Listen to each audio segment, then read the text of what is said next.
에스겔 36장 22절, 28절 본문을 중심으로 새 영, 새 마음이라는 제목으로 여러분과 하나님 말씀 나누도록 하겠습니다. 새 영, 새 마음. 여기서 새 영은 하나님의 영, 성령을 말하는 것입니다. 새 마음. 성령을 받은 사람들의 마음을 여기서 이렇게 말하고 있습니다. 예. 교회 나오면 우린 예수를 믿고 거룩해져 갑니다. 이것을 성화라고 하는데, 거룩해지는 과정, 이것을 성화라고 하는데, 성화에는 점진적인 성화와 순간적인 성화가 있습니다. 예수를 믿으면 또 이렇게 성령 체험을 하고 성령이 임하면 순간적으로 변화될 수 있다는 것입니다. 평생 죽을 때까지, 하늘나라 갈 때까지 점진적인 거룩해야 되는 과정이 있습니다. 두 가지 과정이 있는데요. 순복음 계열이랑 우리 감리교, 성결교는 웨슬레 신학을 밑바탕에 깔고 있기 때문에 순간적인 성화를 했죠. 한순간에 성령으로서 변화되고 회개하고 거룩하게 되는 것을 또 인정하고 바라보고 추구하고 있습니다. 어느 한순간에 내가 삶이 변화되고, 어느 한순간에 내가 내 사고방식이 변화되고, 어느 한순간에 내가 내 모든 인생이 변화되셨다면 얼마나 좋겠습니까? 주님 안에서, 교회 안에서 내가 성령 체험을 하고 성령세를 받고 또 회개하고 이런 과정을 통해서 내 인생이 변화된다면 얼마나 좋겠습니까? 여러분도 그것을 사모하시죠. 오늘 본문을 중심으로 새 영, 하나님의 영이 어떻게 임하고 하나님의 영이 임하면 어떤 마음을 갖게 되는가, 여러분과 나누도록 하겠습니다. 네. 오늘 제가 세번역 성경으로 우리 현수막을 했는데 이렇게 되어 있습니다. 주는 거예요. 하나님이 성령이 임하면 이 부드러운 마음을 주고 새 마음을 주는 거예요. 새 영을 우리한테 그냥 주는 거예요. 그럼 우리는 받으면 되는 것입니다.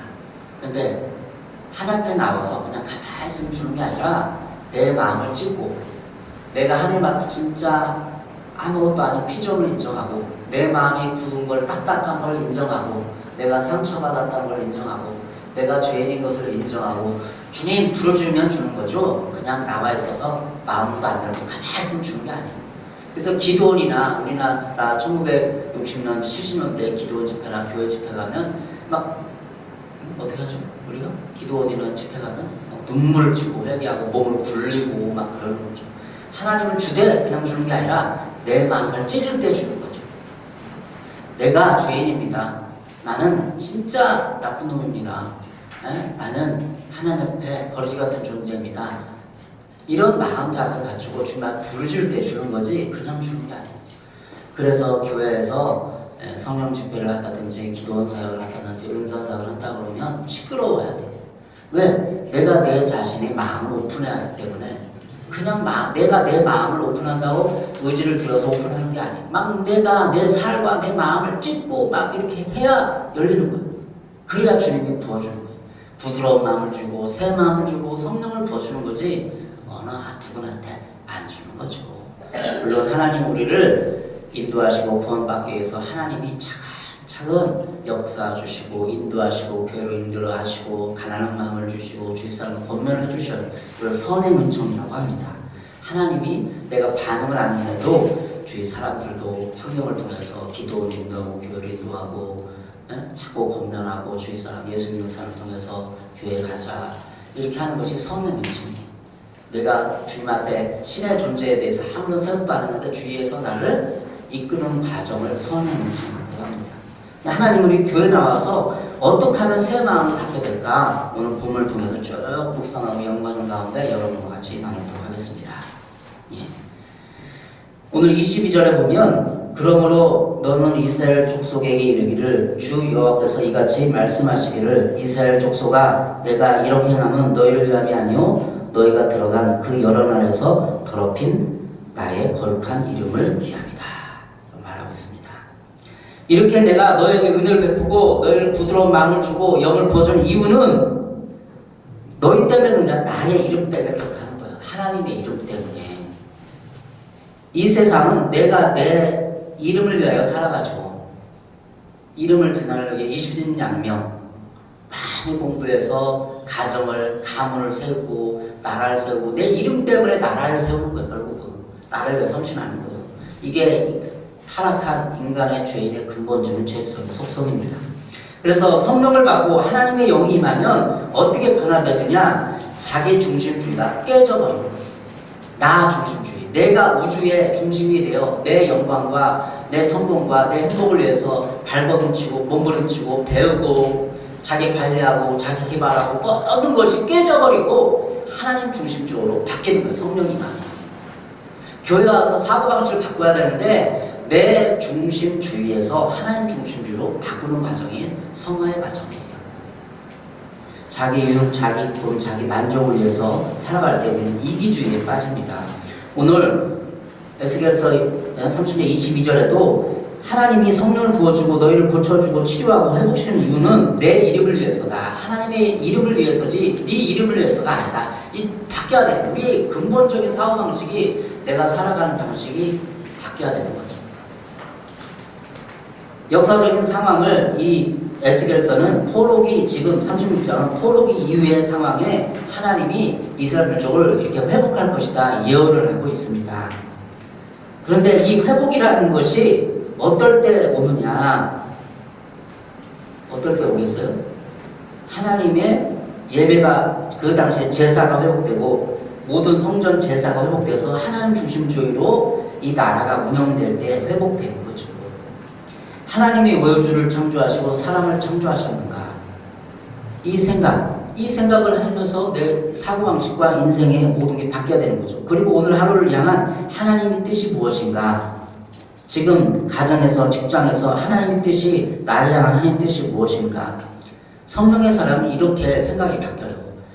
내가 오늘 누구 만나고 어떻게 살아가고 이것이 그냥 내 기분에, 내 감정에, 내 이익에 맞추는 것이 아니라 하나님이 나를 어떤 사람을 만나기로 하시고 어떻게 이 가정에서 뜻을 이루어가는가 라는 것이 성령의 사람의 근본적인 사고방식으로 바뀐 사람입니다.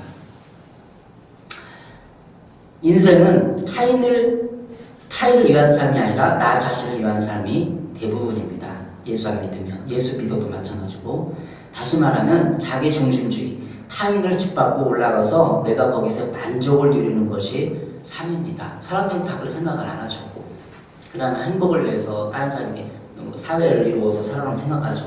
그러나 근본적인 인간의 죄성의 뿌리에는 뭐가 있느냐? 나 자신이 있다는 거예요. 인격도 있고 행복도 있고 사회도 있고 뭐 이렇게 뭐 봉사도 있고 하지만 결국은 끝없이 인간의 궁극적인 마음속을 들여다보고 그 핵심에는 뭐가 있냐? 자기 중심주의. 나라는 존재가 있는 거예요.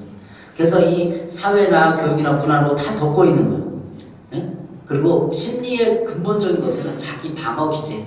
방어해서 다른 사람 위에 올라가고 싶은 마음이 있는 거죠. 그래서 성령 사역을 하면 어떻게 하냐면 은사주의도 추구하고 은사도 해야 되지만 성령으로서 자기 중심주의를 극복하고 넘어서고 하나님 중심적인 삶을 살 수 있게 하는 게 성령 사역의 근본적인 목적이 되어야 합니다. 성령사역과 내적주의 사역의 관계성이 많은데요. 성령사역을 하면 내적주의를 하게 돼 있어요.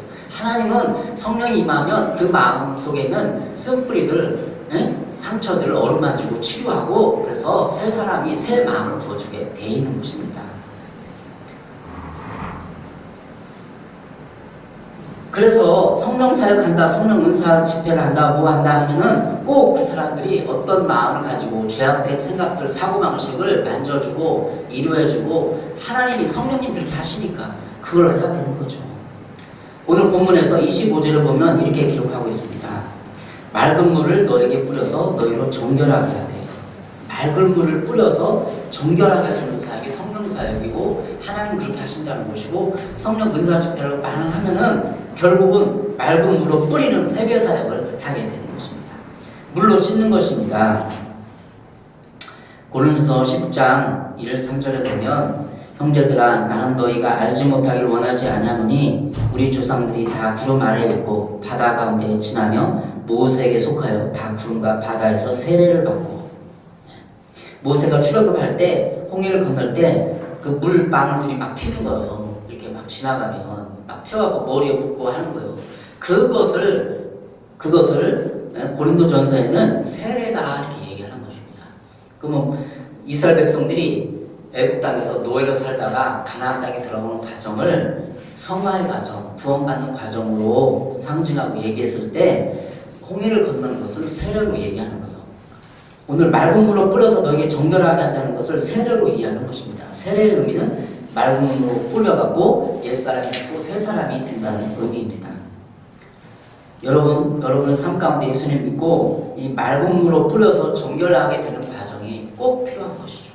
그 맑은 물이라는 것은 물이 상징하는 것은 사람 몸을 닦고 청소하고 하는 것이지만 내 영혼을 닦는 거예요.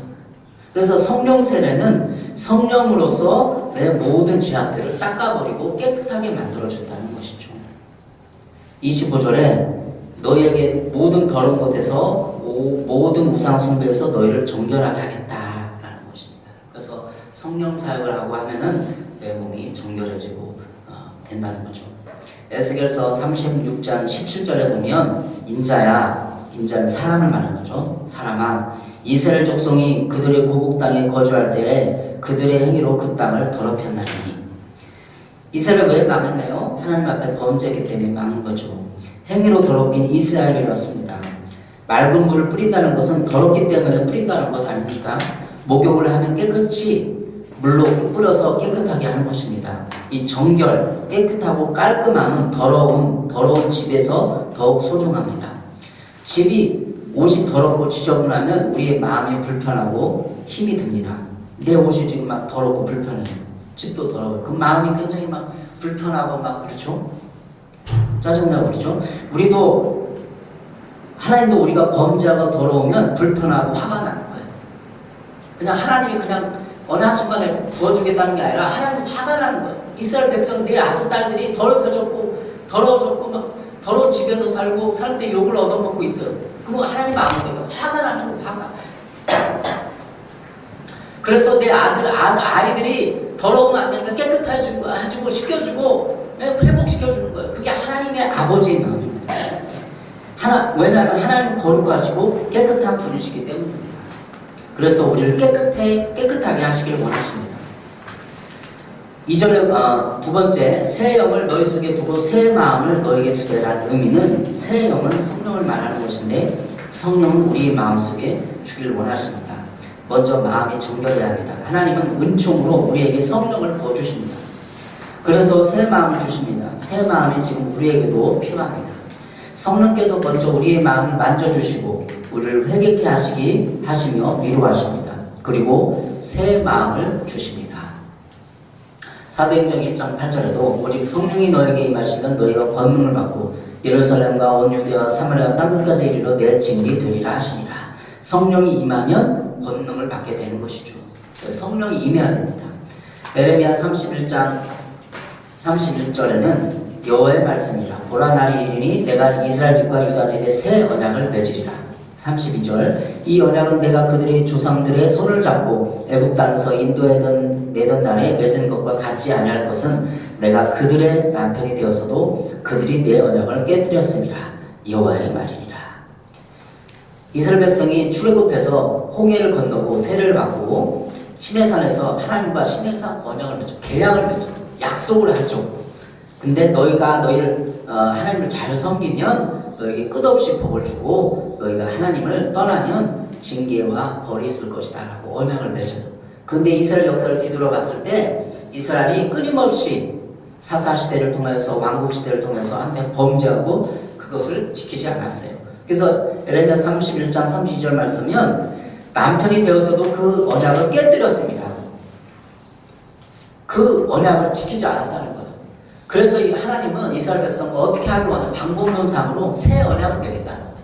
그 모세가 맺었던 산에서 맺던 시내산 언약은 깨졌어요. 이미 이스라엘 백성이 범죄해서 망했기 때문에.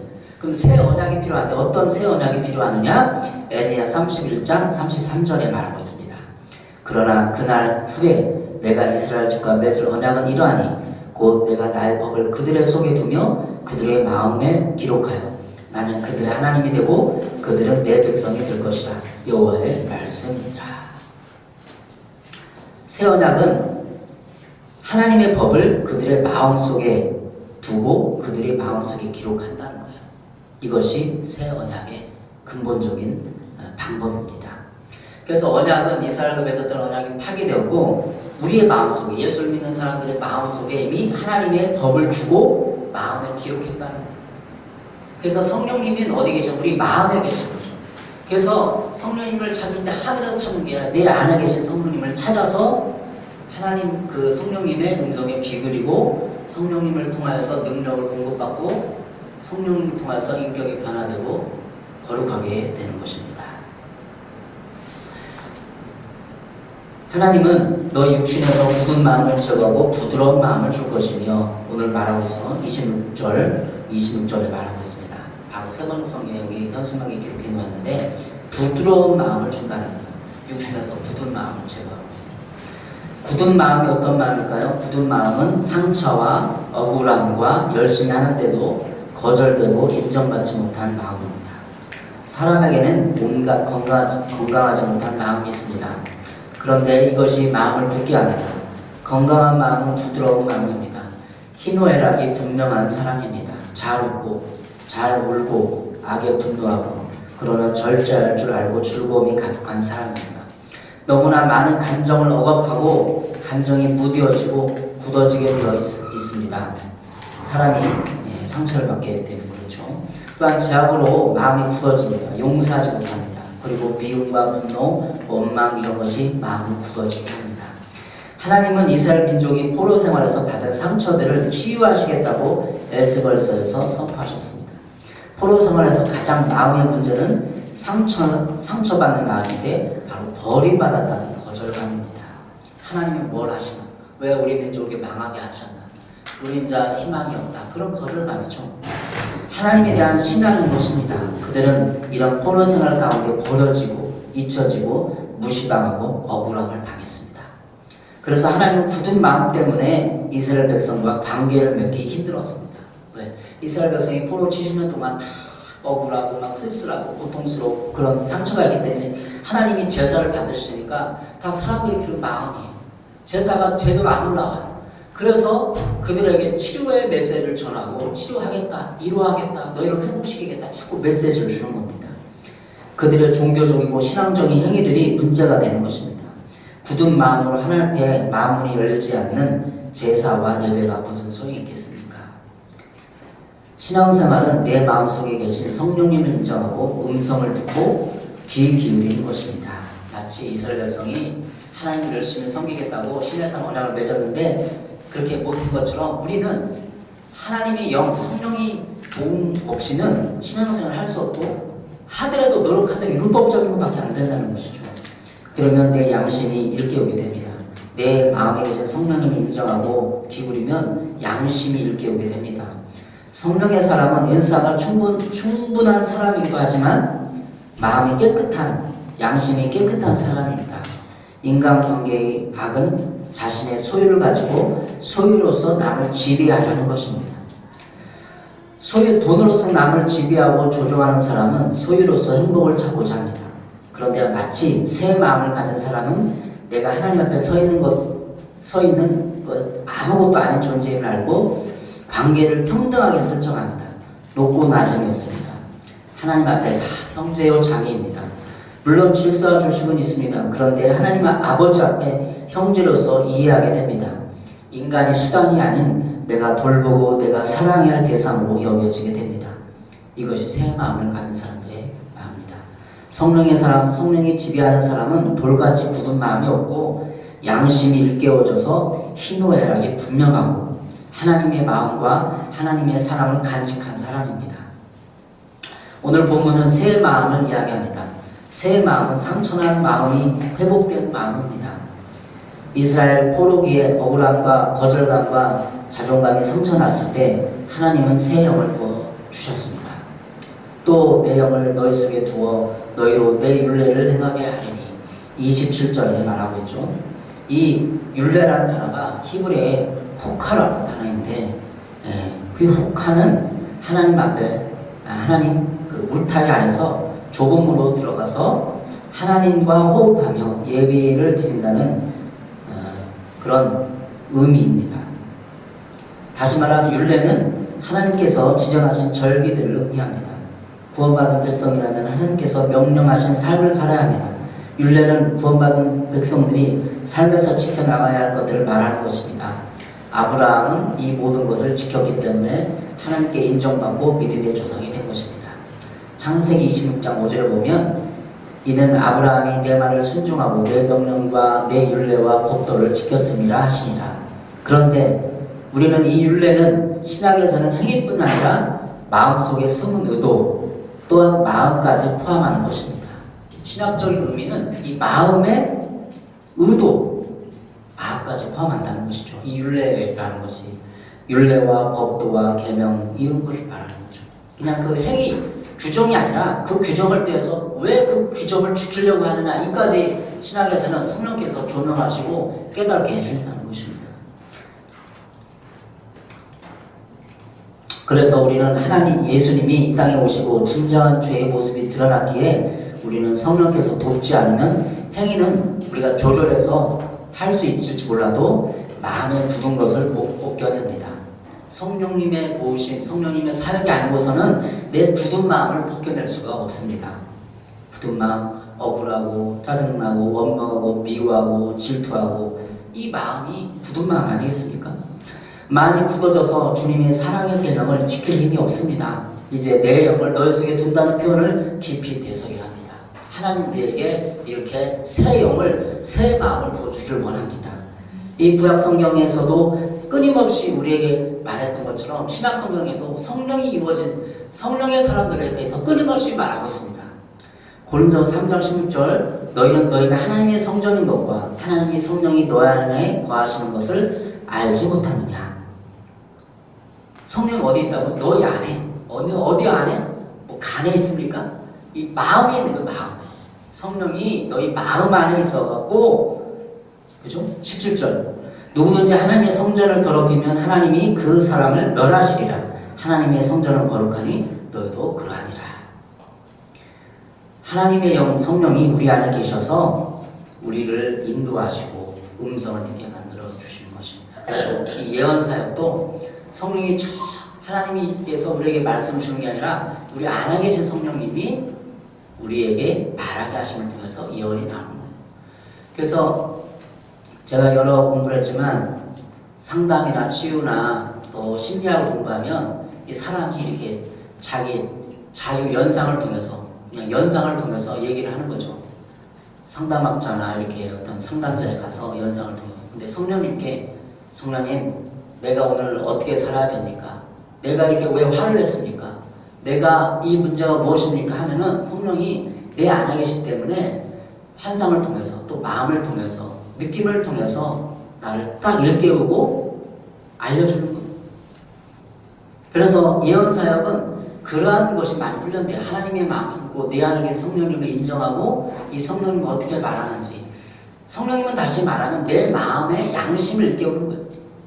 그 은사주의들이 지금까지 많이 은사에 추중해서 내 마음 같은 이해를 못하고 내 마음 같은 정결케 못하고 은사로 나갔어요. 그러나 성령사역은 이제 내 마음에 계신 성령님을 인정하고 고린도서 3장 16절에 있는 것처럼 하나님의 성령이 너희 안에 계시는 것을 알지 못하느냐. 그래서 내 양심을 일깨우게 되고 내가 누구에게 갑질을 하려고 딱 하는데 뜨끔한 거 내 마음이 주님이 바로 내 안에 계시니까. 그래서 이 세상 모든 사람들은 강자와 약자를 구분해서 살아가요. 가정에서, 직장에서, 사회에서 모든 사람들이 나보다 힘이 있거나 우월하다고 생각하면 그 사람 밑에 들어가서 숨고 비위 맞추고, 내가 그 사람보다 강자라고 생각하면 그 사람을 짓밟고 인격을 무시하고 그 사람한테 요구하고, 이것이 죄인된 인간의 근본적인 모습입니다. 그러나 성령이만 어떻게 되는 거죠? 그것이 더럽다는 거예요. 하나님은 얼마나 우리를 인격적이고 세심하고 존귀한 존재를 인정하는데 우리의 삶의 패턴은 나에게 힘이 센 자, 약한 자를 구분해서 내 약하면 내가 짓밟고 강하면 비비고 들어가서 비위 맞추고 인정받고. 성령의 사람은 그것이 굳어있다는 거예요. 그 생활 패턴, 그 방법이 굳은 마음이라는 거죠. 여러분, 세상 사람들이 살아갈지 몰라도 나는 어떤 사람 앞에 섰을 때 그 사람은 한 사람의 하나님의 형상이 담은 존재로 인정하고 존중하고 그렇게 해낼 줄 믿습니다. 그 그것이 율법이 아니라 그렇게 된 것이 그냥 법을 경등이지 아니라 내가 그렇게 움직이게 돼 있어요. 성령의 사람은. 왜? 굳은 마음이 딱딱한 굳은 마음이 있으면 어떤 사람이라도 내가 그 사람한테 우위에 있고 싶어서 그 사람 짓밟고 싶고 그렇게 되는 거죠. 그러나 새 마음을 부드러운 마음은 어떤 마음이요? 부드럽기 때문에 어떤 사람 앞에서 인격적인 존재로 대할 수 있다는 것입니다. 하나님은 우리에게 새 영을 부어주시기 원합니다. 끊임없이 성령을 추구하고 찬양하고 기름 부음이 넘치는 가운데 성령의 음성에 기울이고 은사도 체험하고 성령이 임하는 것을 체험하시기 바랍니다. 우리 교회는 그곳으로 부르심받았습니다. 성령을 인정하고 성령의 은사를 통해서 부드러운 마음 회복되는 그 사람들이 모인 교회, 그 교회를 우리는 하나님 앞에 기대합니다. 하나님의 더럽혀진 이름 우리 때문에 우리의 생활 방식과 습관 때문에 언행 때문에 하나님의 이름이 더럽혀져 있다는 것입니다. 우리를 회복시키시는 하나님의 사역을 받아들이시기 바랍니다. 기도하겠습니다. 사랑의 주님, 새 영을 부어 주시옵소서. 성령 충만으로 우리를 인도하여 주시고 새 마음을 부어 주시옵소서. 우리의 강팍하고 더럽고 세상의 가치관에 찌든 마음을 이제 회복시키시고 그런 사람들이 와서 은혜 받고 회복하는 교회로 성장시켜 주시옵소서. 우리에게 부드러운 마음을 주시옵소서. 예수님의 이름으로 기도했습니다. 아멘.